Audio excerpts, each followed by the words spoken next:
ხელოვნური ინტელექტის აზრით, ყველა დროის საუკეთესო ქართველი ფეხბურთელი, როდესაც საქართველოში ფეხბურთზე საუბრობენ, თვალწინ ჩნდებიან ლეგენდები, რომელთა სახელებიც სამუდამოდ არის ჩაწერილი ისტორიაში.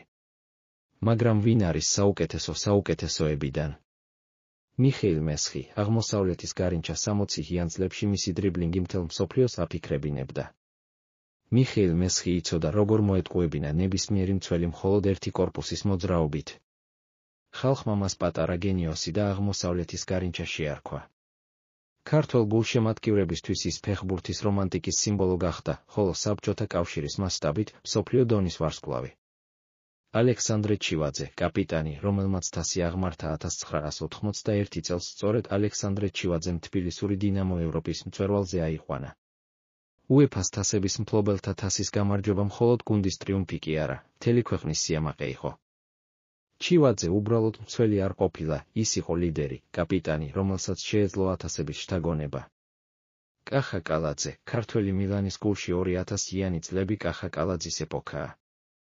ის გახდა ერთ-ერთი ყველაზე ტიტულოვანი ქართველი ფეხბურთელი, ორჯერ მოიგო ჩემპიონთა ლიგა მილანთან ერთად და ევროპის ფეხბურთში ნათელი კვალი დატოვა. მისი სახელი მხოლოდ საქართველოში კი არა, იტალიაშიც სიყვარულით და პატივისცემით ახსოვთ.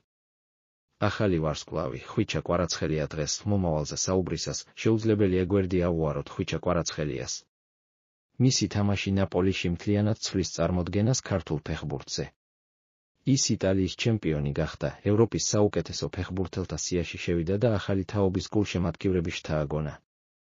დასკვნა ხელოვნური ინტელექტის აზრით, ქართულ ფეხბურთის სიმბოლო მიხეილ მესხია, როგორც ცოცხალი ლეგენდა და ქართული სტილის განსახიერება. თუ ტიტულებსა და მსოფლიო დიდებას ვუყურებთ, ეს კახა კალაძეა. ხოლო ქართული ფეხბურთის მომავალი დღეს ხვიჩა კვარაცხელიას ფეხებშია.